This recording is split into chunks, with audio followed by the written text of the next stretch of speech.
I celebrated my 18 years in proud solitude. Although no, before that there was a tea party in the walls of the boarding school. The caring educators, as they consider themselves, arranged a big celebration for all the August children. There were sweets, cakes, the eyes of fellow inmates, or rather classmates. There were parting speeches.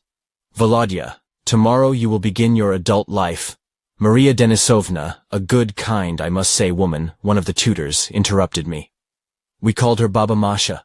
I could have left the boarding school 2 years ago, but I just had nowhere to go, and Baba Masha made an exception for me. There was a lot going on, and there was a night, the last night I spent at the boarding school. Oh, what happens at night in such establishments, I'd rather leave out of the narrative. I'll say one thing. The hazing that I had to face in the army is just kindergarten. Pants on a strap. But the last night at the boarding school was surprisingly peaceful. And in the morning, with a skinny backpack with my belongings and a passport, which I saw for the first time, I was exposed outside the gates of a state institution with a start in life. It was 1999.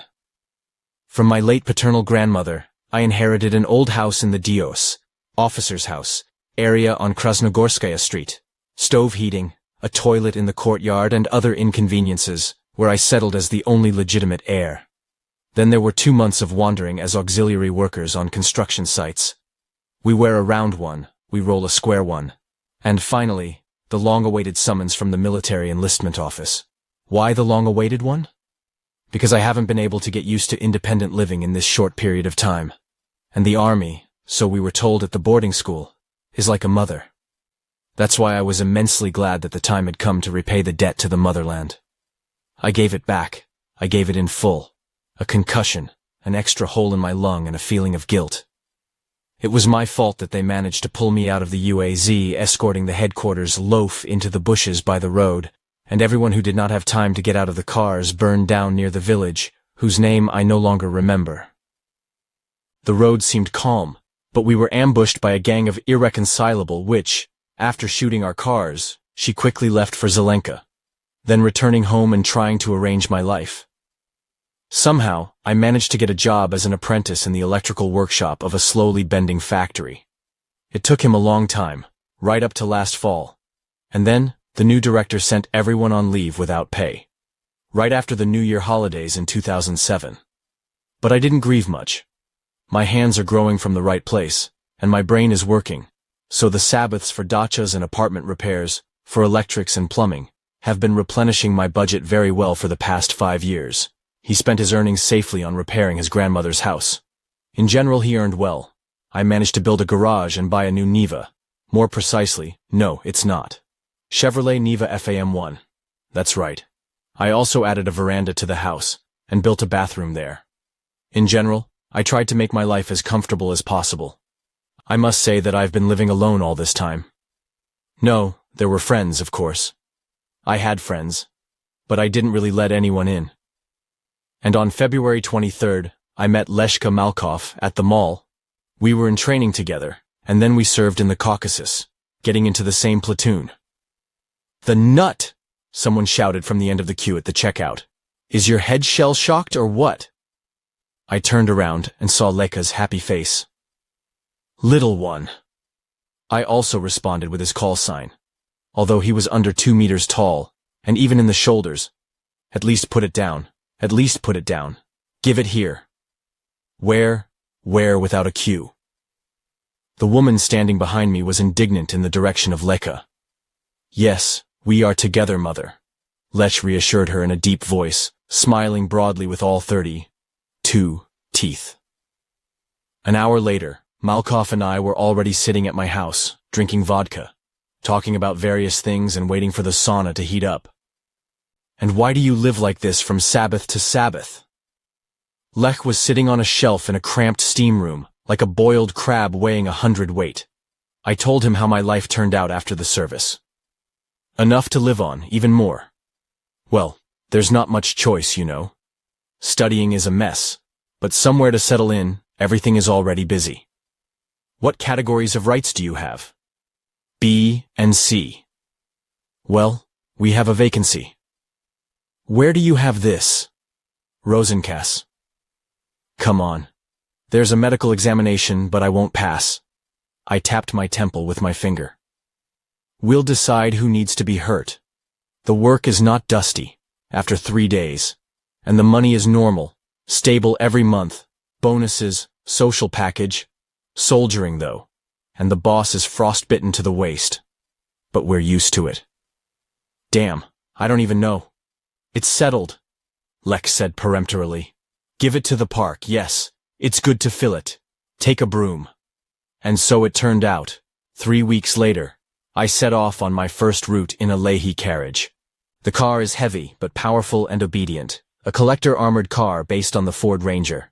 At first, of course, I was tired. It wasn't enough that I had to get everywhere in time, plus constant attention and tension. Guys, they must have gotten used to it by now, but I just couldn't relax. There was another guy in the crew with us, Dima Sherstnev, a former riot policeman. So we traveled around Orenburg and the region. I was behind the wheel and at the controls, and Dima and Lek fed the ATMs. Orenburg, March 20th, 2007. The morning didn't go well right away. I was deprived of my legal day off. The dispatcher called and persistently asked me to step into someone else's crew, due to the absence of a shift driver. Everything was kind of fussy and nervous while driving to work. The roads were smashed by the early spring thaw, with streams and mud all around. I also drew attention to the abnormal number of emergency vehicles on the roads. A lot of ambulances, police cars, all rushing with flashing lights and sirens. Some kind of chwika turned on. Yes, chwika. And before I went on the route, I checked the car more carefully, even though it was the work of our mechanics. But no, it's better to overdo it. The tank is full, the oil level is normal, antifreeze in the expansion tank is also at the same level, hydraulics, brakes. He even walked around and rubbed our eyes. 4 video cameras around the perimeter of the car. Nuts! How long have I been waiting for you? A stocky guy from another crew came into the garage. He had an AKMS belt around his neck and put his hands on the machine gun and looked like a German occupier, even though he was a Tatar. I checked the car. Why check it? Run to the armory and let's go. We're already stuck for 40 minutes. Fuck, you haven't even changed your clothes yet. Come on, hurry up.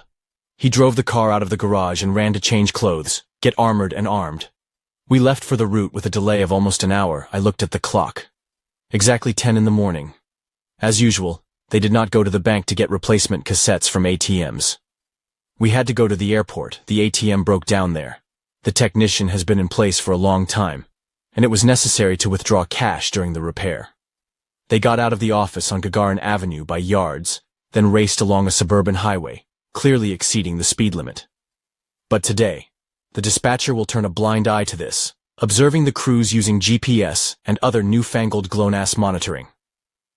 Rinat, why is there such an unhealthy fuss in the city? Without turning around, but only looking up at the rearview mirror, he asked the senior crew sitting on the passenger seat to the right. The second in the crew was a young guy like me who had recently completed an internship, red-cheeked and red-haired. I didn't even remember his name. You drive, come on. How do I know?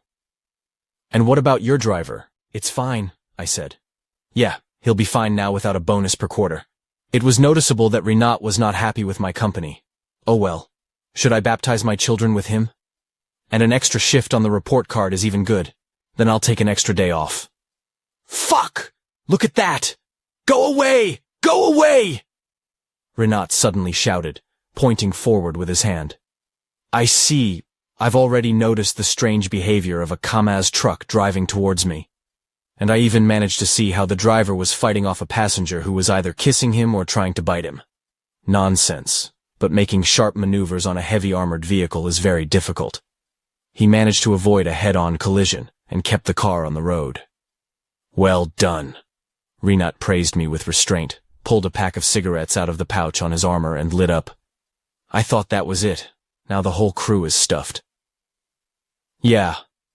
I nodded at the monitor, which was divided into 4 images from external cameras. That's it. I lay down on my side and grabbed a couple more cars. Look at the road. Rinat opened the armor plate and exhaled smoke. That's what kind of day it is today. We realized that a lot of people really didn't have a good day when we drove up to the airport, or rather tried to drive up. Two police UAZ trucks with flashing lights blocked the entrance. There are security guards nearby, all armed with machine guns and wearing bulletproof vests. What the fuck is this? Is it a terrorist attack? Rinat looked carefully at the cameras. There didn't seem to be any danger, except for the obstacle from the police cars. Let's go around the curb, and I'll contact the dispatcher in the meantime. My attempt to cross the lawn and avoid the obstacle was stopped by the lieutenant, almost throwing himself on the hood. He was waving his hand and shouting something. I opened the armored door and heard, "It is impossible. Quarantine. The airport is closed." But besides the lieutenant's screams, I distinctly heard gunshots. Automatic rifle shots. Someone was watering heartily, releasing the entire store. They were shooting, I said, and closed the armor plate. The cop is talking about some kind of quarantine. Yes, the dispatcher confirms. Rinat stuck the microphone of the radio station on a twisted cord into a clip on the panel. Turn around, let's go to the base. That's bullshit, I muttered. Put the car in reverse and turned around on the lawn separating the oncoming lanes of the airport road. Sirens wailing. 3 ambulances and 2 more police UAZ cars raced towards them. The guards drove 1 car away, allowing them to go to the airport. Palna said it was like there was some kind of rabies epidemic. Rinat lit a cigarette again. So are we working today or what? I asked, looking carefully at the road, where an armored Kamaz truck appeared from the intersection on the highway, and also drove to the airport. We will arrive at the base. We will see there. To the base, then to the base. I didn't drive the car into the garage but left it in the parking lot in front of the office next to a dozen other collection vehicles. The break room was packed, and it was so smoky that you could even hang an axe. But he didn't come out because the shift supervisor was trying to explain what to do next. We'll decide after lunch. But for now we're all sitting here, a heavy-set man said, standing at a dispenser with a plastic cup of water in his hand. A retired colonel. It is not known which troops he served in, but the man is stern, with heavy eyes, a short gray crew cut and black horn, rimmed glasses. He's probably from the law enforcement agencies. Yeah, the internal ones. Or any special forces at all. Andrei Sergeyevich. Then we could have decided something for the whole shift with lunch, Rinat said. He had authority in the team, and everyone cheered. And what to decide? You discount and send the new one over there. Orikov, are you driving? Yes. I nodded, already resigned to the fate of the spirit in the team. Andrei Sergeyevich thought about it, took off his glasses and rubbed the bridge of his nose. And then, how will I explain to the inspectors this? I got it, I passed it, I got it again. Don't go alone, so take a ride with Farakudinov. Rinat seemed to wilt. He probably wanted to sit in the break room and watch TV. They were showing football there. The guys chipped in the money, and Rinat and I drove my Niva to the nearest shopping center, the Chaika. In short, Rinat began the briefing when we arrived at the parking lot at the shopping center. Don't click your beak. You see, what an unhealthy fuss. Let's go to the burger place, and we'll stock up there. The guys asked for sausage. Don't fuck around. Rinat nodded at the ambulance at the entrance to the grocery store, and 2 chop sheep that had safely screwed some puny man, and were trying to put him on an ambulance gurney. Let's go. We'll get pizza for them instead of sausage. The burger joint was sparsely populated. It was a working day in the morning, albeit late. So, a few people were lazily chewing and looking out the windows at the avenue. After ordering a bunch of food for 3 dozen men, Rinat and I stood at the cash register and waited for the amount to be announced to us. Mom, a girl from the kitchen came up to the cashier. We called Igor an ambulance. He passed out. Masha, a blonde girl, jumped up and said, "Excuse me for a minute." Natasha, wait here. She ran into the kitchen. What? Is someone on fire at work? Rinat asked the remaining girl, putting his thumbs behind his bulletproof vest and rocking back on his heels. Yes, it's a stupid story. Igor found a puppy at the garages this morning. I felt sorry for him. I wanted to put him in the car, but he grabbed his hand and tore him to the bone. Igor said, "Some kind of strange puppy." It was as if other dogs had picked him up. Then he started throwing himself. He wanted to bite again. Igor, in general, quit pretending to be a Greenpeace man and came to work. Masha treated his hand and bandaged it. An hour ago, Igor felt really bad, but he just lost consciousness. We called an ambulance. There's an ambulance at the grocery store, I said, looking at my watch and thinking that there would be more people here soon. Suddenly, such a scream came from the kitchen that even the imperturbable Rinat flinched and lowered his hand to the handle of the PMA. "What's that?" I asked. And at that moment, a plump woman jumped out of the kitchen door, wailing in Tatar and repeating, "Shaitan! Shaitan! Shaitan!" ran to the exit. "You haven't paid yet?" The girl couldn't leave the cash register, and at the same time she wanted to go and find out everything. "Not yet," I replied and went to the kitchen door, from behind which I could no longer hear a scream, but rather a wheeze. Someone shouted, "Fuck off! Igor, fuck off!" And there were slaps. "You wait here, we'll take a look." Rinat turned to the girl and followed me. My mind refused to believe what I saw when I entered the kitchen. I even shook my head.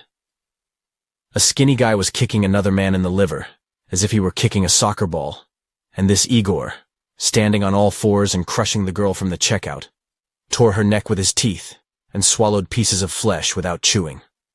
The girl was wheezing, but she no longer resisted, only weakly kicked her feet on the tiled floor, smearing the blood. "Inanna Sagan," Rinat muttered, and then he decisively pushed me aside, stepped up to Igor and grabbing him by the hair, put his knee in his nose a couple of times, then tried to pull him away from the victim. "Nuts! Fuck! Give it to him already!" Breaking out of my stupor, I dragged in from the bottom of my heart. But Igor did not react to the blow with a heavy boot between his legs. Instead, he switched to Rinat's knee, wrapped his arms around his leg and opened his mouth unnaturally, bit into it, and then tore off a piece. "Inanna Sagayan!" Rinat has already shouted. He pushed Igor away with difficulty, grabbed the PM, and shot him twice in the back. Instead of dying, I already doubt that it can be called a human being. It got to its feet, turned around and stared at me with its dead eyes. Living, normal people and even crazy people just don't have such eyes. It took a step, stretched out its bloody fingers, which were twisted by some kind of cramp, and went towards Rinat. "Yes, die, die, die!" Rinat shot at him until the bolt carrier was delayed. It smelled of gunpowder and some kind of disgusting rot. The chest of this undying dead man was all torn apart, but he kept walking. "Oh, fuck it!" I shot Igor in the head, and he collapsed on the tile next to his half-eaten girlfriend. I put the safety on the pistol, holstered it, and approached Rinat, who continued to press the trigger, resting his back against a large refrigerator. I lowered his hand and sat down on a stack of some narrow boxes by the door. What should I do now? Should I call the cops? No, we need to contact the base. I took an indoctrination package from the patch pocket on my sleeve and handed it to Rinat. "Help me?" "Thanks, I'll do it myself," he replied, opened the package and began to wrap his knee right over the torn pant leg. "I'm going to get dressed now. I'll have a smoke and call the base, but what should I say?" "I don't fucking know. Mommies." The girl who was staying at the checkout peeked through the door and gave a strangled squeak. She put her hand over her mouth, but it didn't help. She threw up on my shoes. I waved my hand and reached for the pack of cigarettes that Rinat took out. "You don't smoke." "Come on, don't squeeze. I'm already smoking. I feel like we've run out of time." "Bullshit. I'll contact the base now. The colonel will come up with something." "It was self-defense," the soccer boy said. He was sitting against the wall, nervously biting his nails. I just grinned at this statement about self-defense, bent over to the lighter that Rinat held up and lit a cigarette. "Hey!" Rinat turned to the cook, sitting down on the stack next to me. "Is there any other way out?" "Yes." He nodded and pointed to the door at the other end of the kitchen. "There's a warehouse, and behind it there's an exit to the stairs." We smoked in silence for a couple of minutes. The girl ran howling across the hall.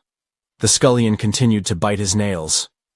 Rinat flicked his cigarette butt into a puddle of blood, took out his phone and immediately dropped it, because Masha, lying dead and torn to pieces on the floor, twitched, opened her eye sores, and sat down, looking at us.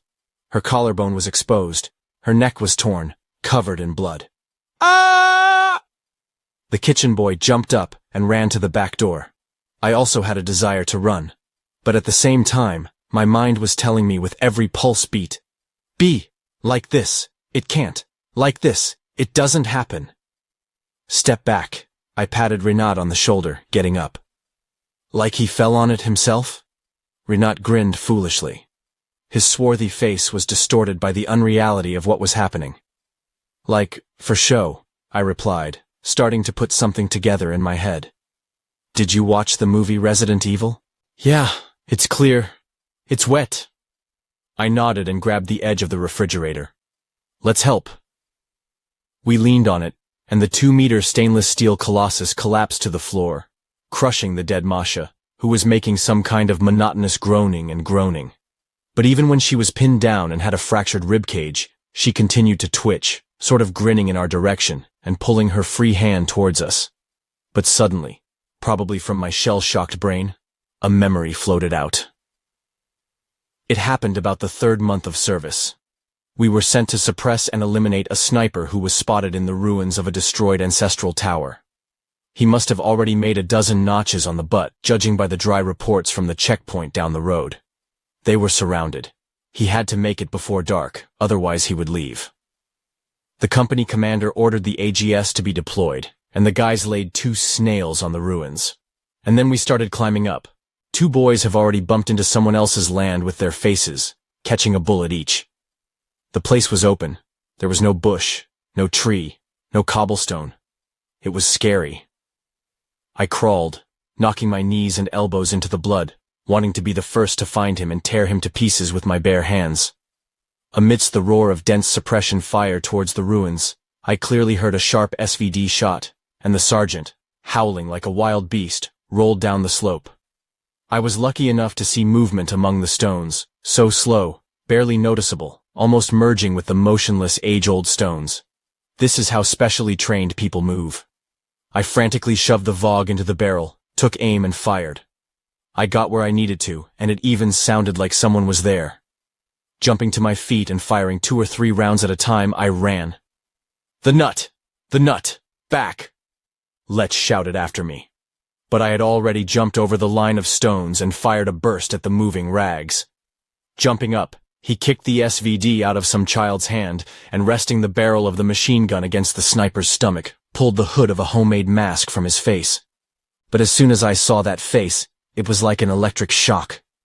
I involuntarily pulled the trigger, the automatic jerked, and the face of an incredibly beautiful young girl froze. I took her hand for some reason. Her palm was warm, even hot, and, probably due to some reflexes, her thin fingers squeezed my palm a little. Well done, Orakov. Panting, the company commander climbed over the stones. I won't promise you an order, but prepare a hole for the medal. Zvizdets. A local security officer appeared in the doorway, followed by 2 more men. They must have been led by a runaway girl, but what did you do? What have we done? I snarled at the guys. What the fuck is going on? This one wanted to eat her first, then my partner.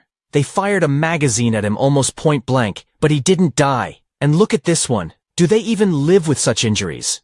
The CHOP officers were armed only with batons, walkie-talkies, handcuffs, and flashlights. And apparently my righteous anger and the PM in the holster made them stagger back. But I pulled one of them by the sleeve. Don't be silly. Come in. Look, here she lies. Pulling her little hand. And 5 minutes ago, she was dead.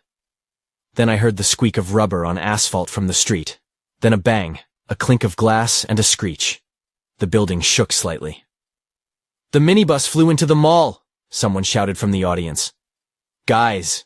The older guard took out his phone and pointed it at me and Renat. No offense. I understand that you are on duty. We have cameras here. We will watch the recording, but I will take a picture of your tokens. It's a pity, Fotai. Renat chuckled, changing the magazine in the pistol. But we'll go. You're right. We're on duty. And will someone finally make purchases for us? I'll count, the girl squeaked. 10 minutes later, we were on our way back, leaving the mall where something incredible was happening. A stampede, panic, screams. We left through the back door and drove away. There are bags of food in the back seat, and Renat is sitting next to me, smoking out the window. And I began to have dark thoughts that these mysterious psychos would be dealt with. But we might really have to sit down for 10 years. In general, the mood was below the baseboard until some freak stepped off the sidewalk onto the road. I braked with difficulty and gently butted a pedestrian with a bumper. And he collapsed on the hood, staring at us with his creepy eyes, opening his bloody mouth. Damn! This one is the same, Rinat shouted. What's going on? I looked around. There are enough people, but everyone is clearly scared of something. Some run, some walk very fast, trying to stay away from others. Backing up, I left the man fumbling on the road, drove around him and with a slip, rushed towards the base. Everything turned out really badly at the base. After we had provided the staff with lunch and told them everything, Andrei Sergeyevich couldn't think of anything better than to disarm us with Rinat and lock us in the armory. Fortunately, they gave me a pizza and 2 bottles of Coke. Yes, I also noticed that 3 of our guys also had signs of first aid. One of them has toothprints smeared with green paint on his cheek. It's just fucking amazing. I sat on the windowsill. The window was bricked up, and there was also a lattice made of 30 second fittings. Comrade Colonel, we will be solemnly handed over to the authorities, and you and I, Rinat, will be sewn on 105th. Andrei Sergeyevich is a good guy. He won't turn us in, Rinat muttered, sitting down on the floor by the door. Let's see. Then why the fuck are we here? For educational purposes and to clarify, Rinat explained. I was already here a couple of years ago, when I was suspected of complicity in the attack on the car. Let's see.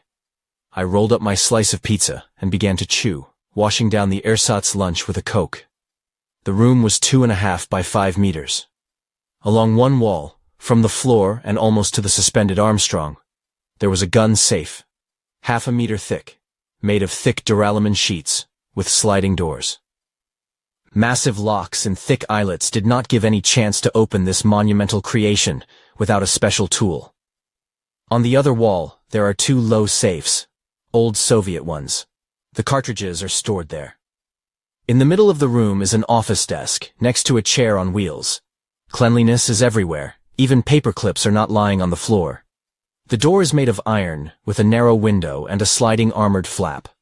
From the inside, it can also be locked with a lock on thick steel crossbars up and down, with a rotary lever.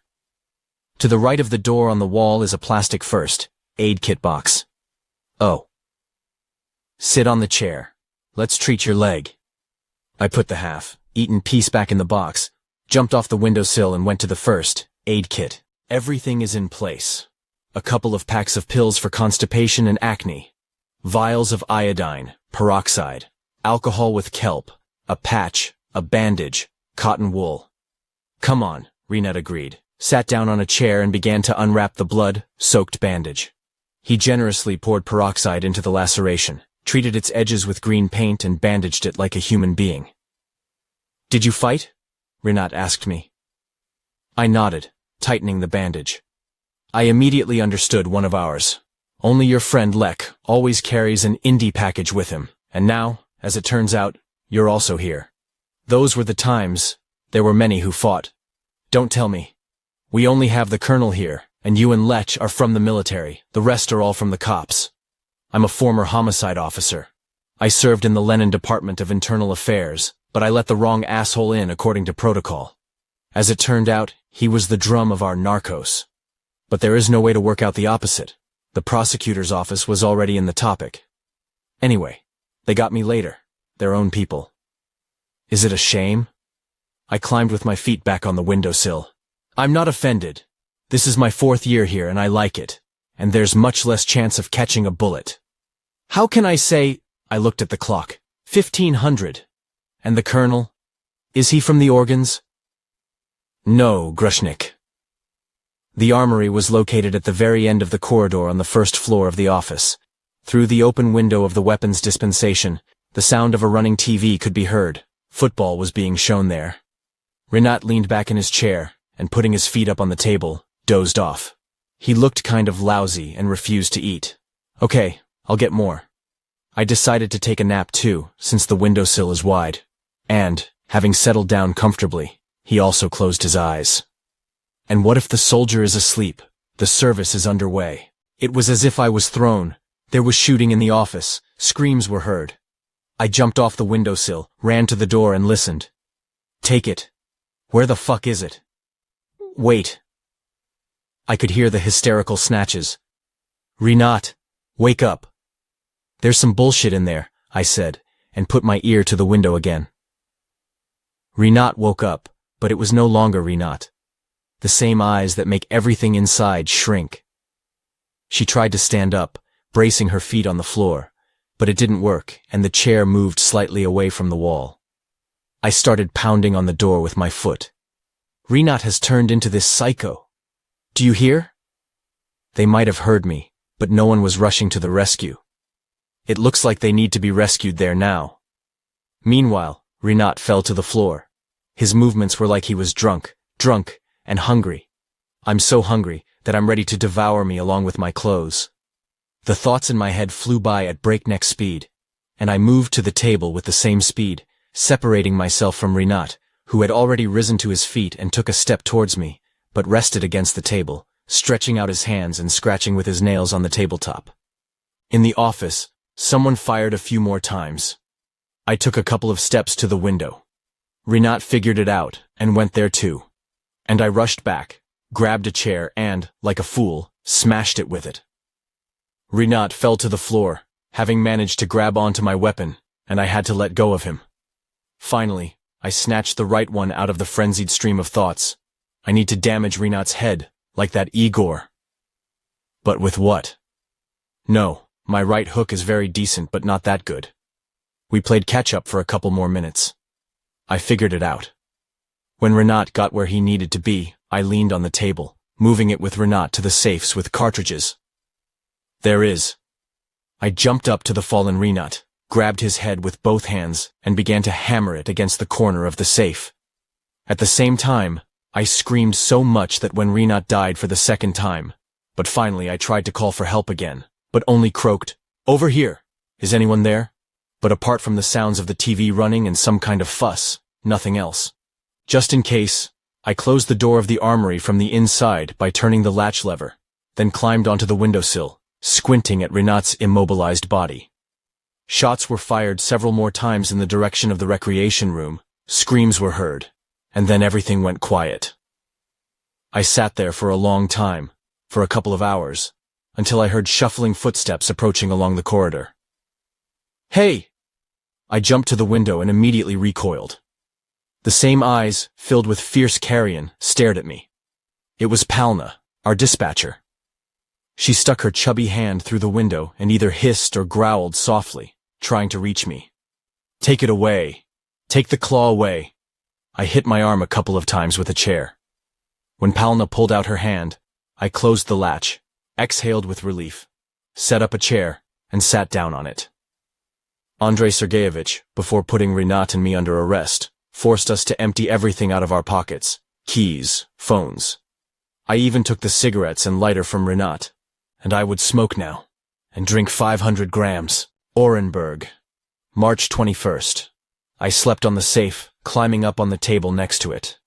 There were still about 70 centimeters left to the ceiling, so that was fine. Unless I was chilled overnight and smelled what Rinat's corpse smelled like chemistry, I couldn't figure out what it was. At night, distant gunshots were heard, often enough for a peacefully sleeping city.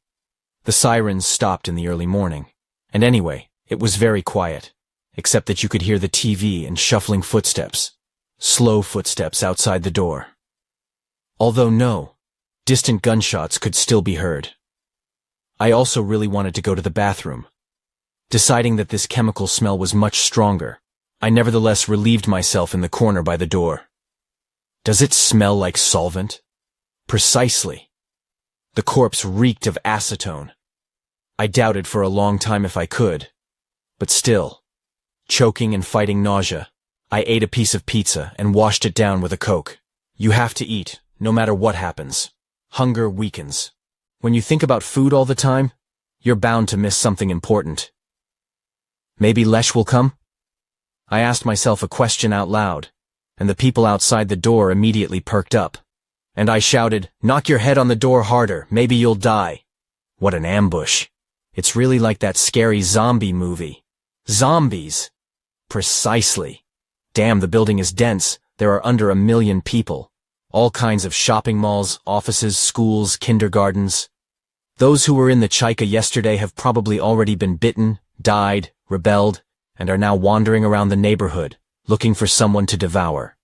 And that Igor, then, the dog bit. And it turns out that this dog was already the same zombie. A fucking zombie dog. Yes, there is no quarantine here. Now a cleanup is needed. The most natural. Overhead, a fluorescent light clicked and blinked. Holy shit. It's amazing, I said out loud again, and there was more commotion outside the door. I decided to turn out one of the 4 lamps in the lamp so that it wouldn't get on my nerves. He dragged the table over and climbed in. So, great, what do we have there? I lifted one of their square ceiling cells, and there's almost a meter of space. He opened it, and threw a couple more boxes on the floor. Then he put a chair on the countertop and stuck his head up to the ceiling. Ventilation box, and he goes into the next room. And there we have, a back room. The cleaner keeps her stuff there. Half an hour later, I collapsed almost the entire ceiling and broke off the tin ventilation box, which was held on a thin steel wire, which, in turn, was attached to an anchor in the ceiling. The living dead were raging outside the door. But I didn't care about them. I had a chance to get out of prison and get at least to the local phone. What's behind the back room? Gym. Small. So, a couple of exercise machines, pairs, and a dozen dumbbells. And then? Next is the colonel's office, and there are the keys to my car.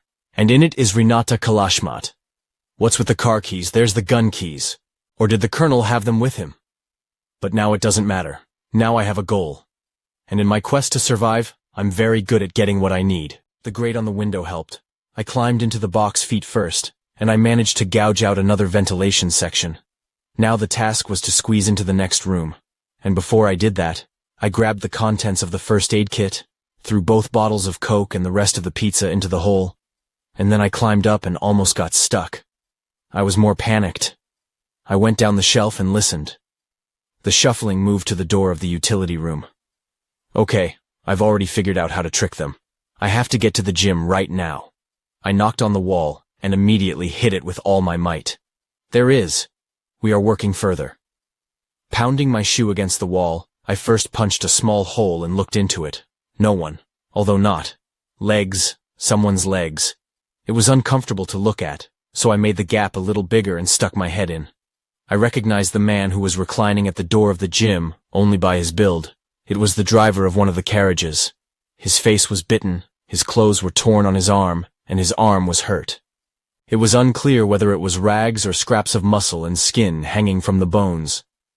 He shot himself. He probably realized the consequences of all this. After making a bigger break, I got out to the gym, immediately crept to the door and listened. There were footsteps. They seemed to be following the sound of me. This once again convinced me of my intentions for a red herring. After picking out the PM's colleague's stiffened hand, I immediately checked the magazine. 4 cartridges and 1 in the barrel. There's a spare magazine in the belt pouch. That's something. I started looting. I took off and put an open holster and a pouch on my belt. Searched my pockets. Car keys and, probably to the house, cigarettes and a lighter, a wallet, a small Chinese folding knife. I stuffed everything into my pockets. Unloading would be, but it's okay. I'd like to get to the locker room. There's enough of that stuff. I knocked on the wall in the direction of the colonel's office, and I got upset. Yes, that's where the fight ended. I looked out the 2 windows in turn. Silence and desolation. The gates are closed, the fence is 3 meters high, and someone is standing outside the garage with a slow, swaying gait. Another colleague of mine, a dead colleague. I've been sitting on the mats by the gym door for an hour now, getting ready and deciding on what I have in mind. And the idea is pure madness. But there is no way out. For some reason, the thought came to my mind that no one would come to save me. And another day? And there will simply be no one. Or will they come? They will come. But much later. Most likely, they are survivors and have an idea of how to live in a pack. Who are gregarious in our human population. That's right. All kinds of serving people who are used to living by the rules, honoring their commanding fathers. Who else? And all kinds of street punks and their highest hierarchical level are all kinds of harsh guys who are in the law. That's right. and reverence, and pack instincts, and immunity to all kinds of problems, and most importantly, the instinct of self-preservation, and they will begin to save themselves by absolutely any means, not disdaining anything. He looked up at the door. Frail, I must say. Kick it, and it will fly out. He placed 2 bars against the wall to the right of the barbells, and placed the benches in a semicircle from the door. I brought everything from the cleaning lady's back room that could be useful as a means of defense. 2 plastic tanks for 150 liters, any heavier tool. The main one is a bayonet shovel, which was used to chip ice off the porch. I also ruined the newfangled mop, the one that clamps the rag itself. He broke the whole mechanism and left only a bent hook. So, there is a plan A, and a plan, as it turns out. Let's go, what's the snot to chew? I took hold of the round door handle and carefully turned it. The lock's larva clicked surprisingly loudly. Holding the PM to his chest with his right hand, he opened the door slightly with his left and almost peed out of fear. The young man from Rinat's crew stood quietly by the door and seemed to be waiting. He just turned his head, and our eyes met for literally a split second. But that was enough to scare me, and I automatically slammed the door. Fuck. As the seconds ticked by, my plan A was in jeopardy. But I made up my mind. He opened it abruptly, and pulling the dead man into the room by his clothes, slammed the door. The young man fell. I put a lot of energy into this jerk. Even the fabric of my uniform green jacket cracked. I didn't let him get up. With all my might, I dropped a pancake from a barbell on the dead man's head. He jerked and lay still. Locking the lock mechanism and sitting opposite on the bench, he took out a cigarette with shaking hands and lit it. Outside the door, the undead tribe had apparently organized a rally in support of a fellow tribesman. They were scratching, making strange noises, shuffling at least a dozen feet, and maybe more. I squinted at the gap in the utility room. I had a second line of defense there, but the door was still holding. Strangely, there was almost no blood from the crushed skull of the dead man, only some kind of brown mucus and a stink in places. What a stink they have. I don't know why, but probably deciding to be safe before starting to search the dead man. I stepped on his neck with my shoe. On the bench lay an empty open holster, a pouch with a full magazine, a phone, a wallet, a bunch of keys, and an open pack of orbits. The PM was dangling on a shoestring during a backstop and was covered in blood. But I also took it along with the belt. Then he dragged the body to the far corner of the hall, where the man who had shot himself was already lying, and threw a cover from the wrestling mat over them. I hung a second magazine pouch on my belt and tried to turn on my phone. He turned on, but asked for a PIN code. Holy shit. Attempts in the style of 1111 or 1234 did not work, and I launched the phone into the wall with a lunatic. Then he climbed through the gap, and threw a few dumbbell pancakes through a fragment of the ventilation duct into the armory. They fell to the floor with a crash, some even hit the duralumin of the safe. In general, he made some noise.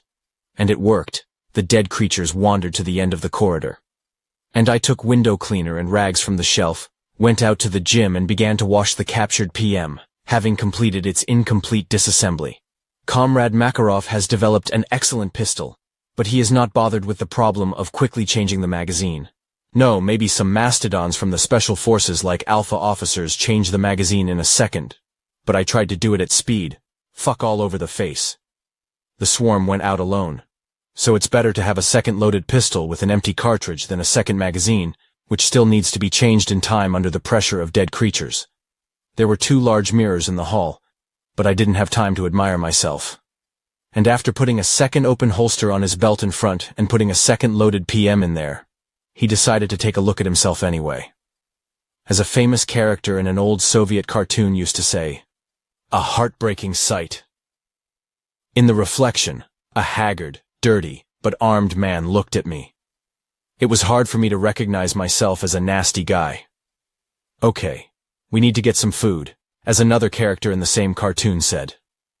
Looking out the window, I leaned on the windowsill, chewed on an almost dried pizza, and washed it down with a Coke. No one. The ringing silence is interrupted by periodic gunshots. I even thought I heard someone in the distance slamming out of a Krupniak, it looks like.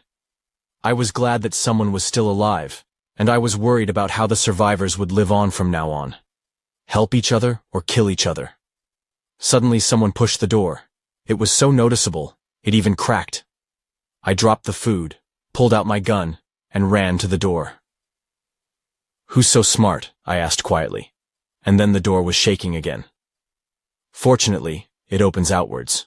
It remains to rely on the reliability of office repairs. He quickly moved into the back room and passed through the wall of shelving, went to the door, carefully turned the lock latch and opened the door. Through a tiny crack, I saw two dead men standing by the gym door. One just stands and stares at the wall, and the other rests against the door with his hands and periodically breaks into it. I decided to shoot at the motionless one. The shot stunned me a little. The dead man collapsed, and Nimble suddenly turned and hobbled away very briskly. He fired twice and missed. Holy shit! I slammed the door and rushed to the gym. He ran to the door and opened it a crack. Looking in the direction where the quick-witted dead man had fled, it was clear. Now, feeling a little emboldened, I opened the door, stepped into the corridor, turned right and fired the entire magazine at the undead walking towards me from the door of the armory at the end of the corridor. Then, grabbing the legs of the one lying by the gym door, he dragged him inside. He wanted to quickly close the door, but Palna was already clutching at it with her plump and dead blue hand with broken nails. Grabbing her by the mop of red hair smeared with dried blood, I dragged her into the hall and slammed the door. There are decent masses in Palna. In the collector's uniform, she looks like an obelisk. A fat, dead obelisk. I couldn't get her to the floor, so she stayed on her feet and turned around and started running at me. Rushing across the bench and leaving it in the makeshift pen, I picked up a shovel. 4 people were already lying under the carpet of the wrestling mat in the corner of the hall, and I was lying on the mats in the opposite corner and looking up at the high ceiling. It wasn't easy to calm Palna down. She tore down my fence of shops like a tank, and I had to run around a lot, fighting back and trying to hit her on the skull. It's good that the ceiling is high, and I was able to land the decisive blow with a good swing. What do I have in my trophies? And everything is just fine.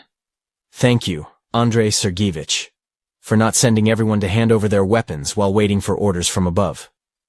The one I shot didn't have a gun, but there was a 30-round magazine sticking out of the belt pouch.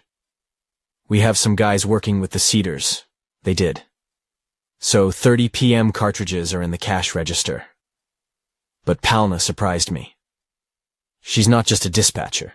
She's kind of on duty, and she's armed too. She had a strange holster on her belt, a bulky one, slightly smaller than the PM's. There was a revolver there.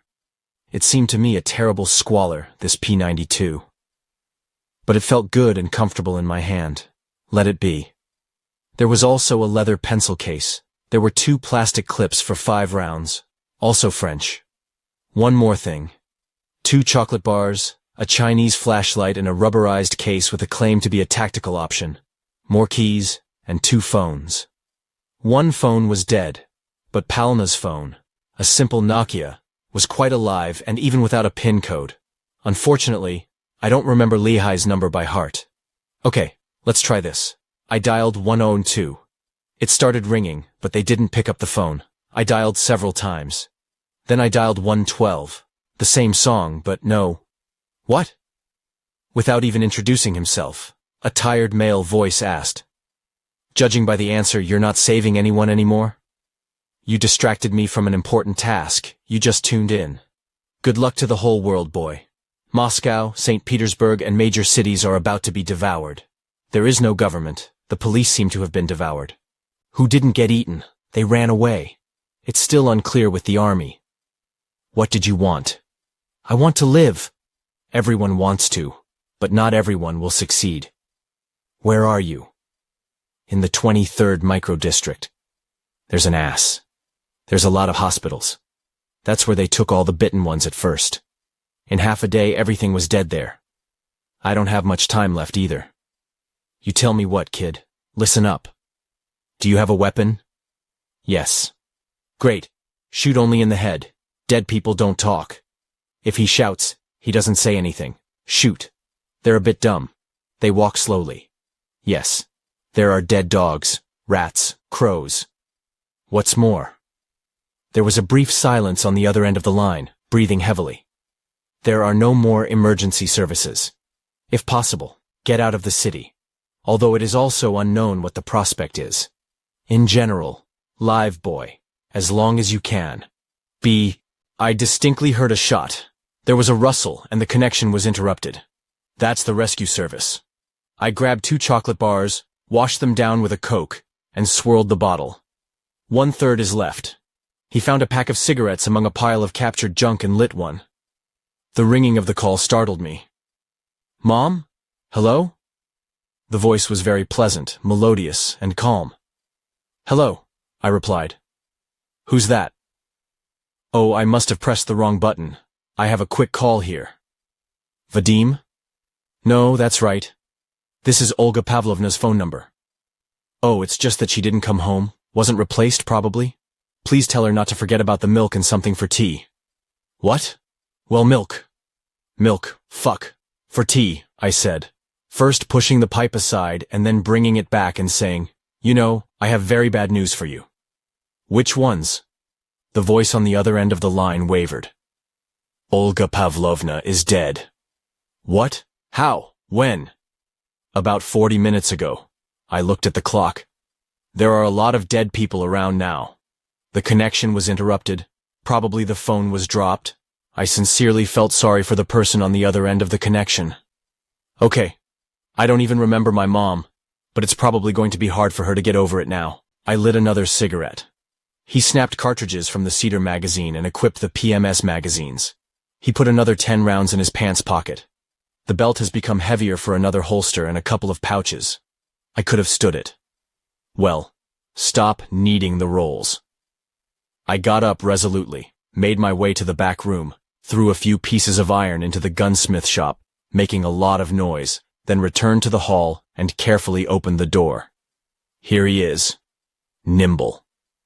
He clung to the door, trying to stick his head in and open his mouth, and I shot him in the eye, kicked him away and slammed the door. Holy shit. Holy shit. Holy shit. I frantically began to undress, taking off my jacket, then my shirt. I tore off a piece of my shirt, poured alcohol from the first aid kit, ran to the mirror and began to wipe the brains of the dead man from my face, neck, and hands. No. I won't do that anymore. It's so creepy. It's disgusting. Taking a deep breath, he put on his jacket, repeated the rattle again, returned to the hall, and opened the door a crack. Ready? Lying down. His shoes are preventing me from opening the door properly. I pushed myself, went out into the corridor and started shooting. When the last one fell, before reaching me a couple of steps, the second pistol was on the bolt. I went back to the gym, closed up, changed stores, filled another one. I heard the Vivaldi of the phone I'd left on the mat again. He sat down and pressed the answer button. I'm sorry, they sobbed on the other end. They were sobbing, and I could barely make out her words behind her sobs. I can't reach anyone. Yes, nobody cares about anyone right now. I'm sorry, but I'm visually impaired. My mom and I live together. It sucks. Excuse me? I'm sorry, I'm truly sorry. You know, there are shots being fired on the street and the neighbors. They were shouting there. And there were sirens. Yesterday all day and all night, and they were shooting again at night. And I can't reach anyone. You don't leave the house the main thing. Don't even go to the playground. That's what I wanted to ask. Everything is bad all around. What's your name? Lena. And you? Volodya. Listen, Lena. It's really dangerous outside. A very bad thing happened. It's worse than war. To explain to you with your... In general, if you don't see it, you just won't believe it. And what could be worse than war? When people eat each other, in the most natural way. The phone rang again. Either the connection was interrupted, or she hung up. I went out into the hallway. Stepping over the calmed corpses and looking back, he reached the armory. I made sure that the grating door on the stairs to the second technical floor was closed, and went back. Along the way, getting my hands on a couple more magazines from the pouches of former colleagues. A shotgun would be nice, but you have to get to the cars or get access to the armory. In the meantime, we're content with what we have. It was hell in the break room. Blood had spread evenly all over the floor, furniture was overturned, and there were bullet marks and bloodstains on the walls, several bodies with gunshot wounds. Andrei Sergeyevich is fussing in the corner, handcuffed to a radiator.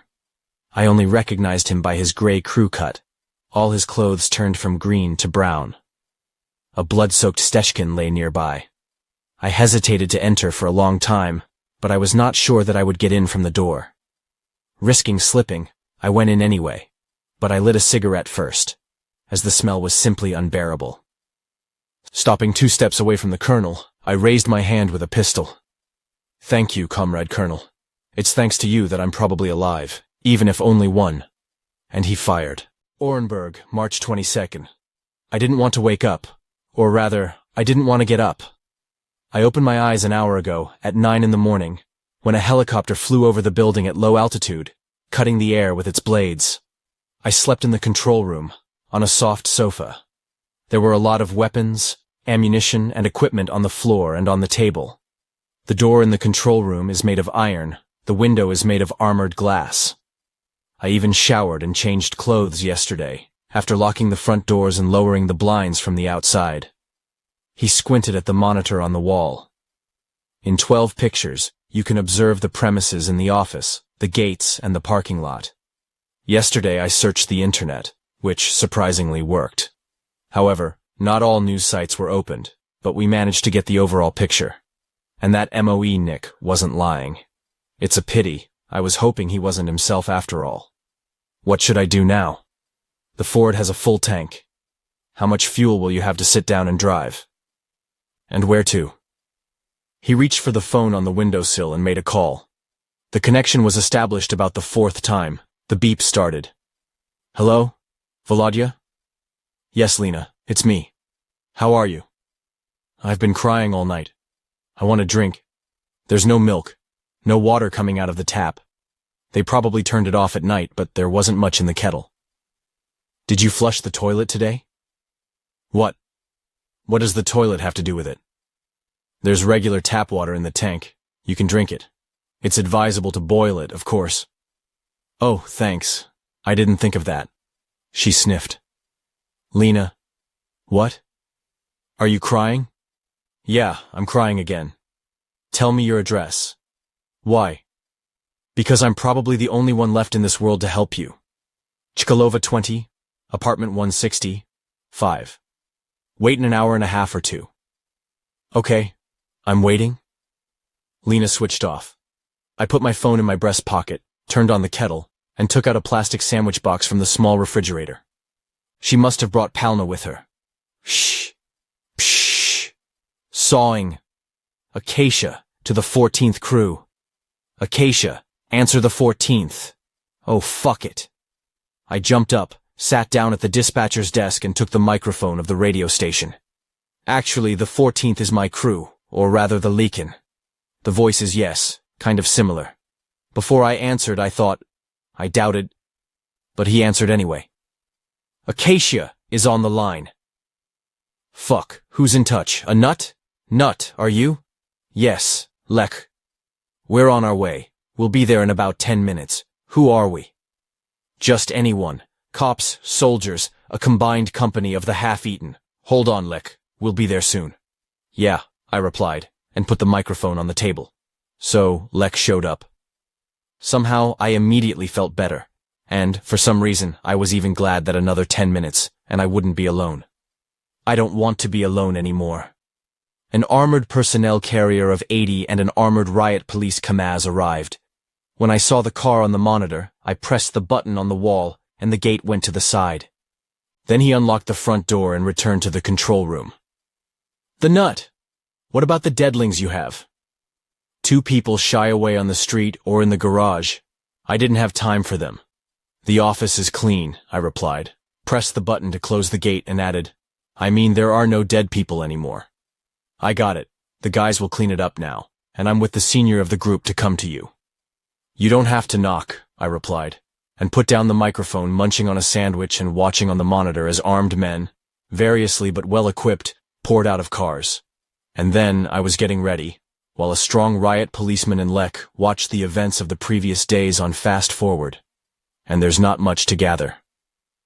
I stuffed the AKMS magazines and the magazines from the Colonel's Stechkin into the pouches, threw an automatic rifle, a shotgun with a pistol grip and a shaft of cartridges into a large bag. This will not be enough now. 2 riot police officers dragged the rest to the Kamaz. Pulling my bag out into the hallway, I sat down at the turnstile and lit the last cigarette from a crumpled pack. Lech and the commander of the riot police came out of the control room with stone faces. "Well, I'm packed." I stubbed out my cigarette against the wall. "Are we going?" "Orekov." The riot policeman scratched his thick 3-day beard. "I have only one misunderstanding. Why did they lock you and that guy in the armory?" I briefly told them about the reasons, to which Lech confirmed that the colonel did this periodically, until he found out. That is, he showed arbitrariness. "Well, soldier." The riot policeman came up and held out his hand in a fingerless tactical glove. "Let's get acquainted, Dima, and welcome to the family." "Family is good," I replied to the handshake. "I've never had a family." "Well, let's go." "We just have to go to one place first," I said, not letting go of Dima's hand. "What's that?" "On Chkalov Street. Pick up the girl from the apartment." "Who is she to you?" "I'm telling you, a girl, my girlfriend." "Well, we'll take away any questions," Dima replied, and said into the radio, "Okay, people, we're working on evacuation. We're going to the emergency room." "I got it," the radio hissed back in a bass voice. "Let's go if we have to." "We need to," Dima answered into the walkie-talkie, and then told me, "Let's go, Orekov, to get your girlfriend."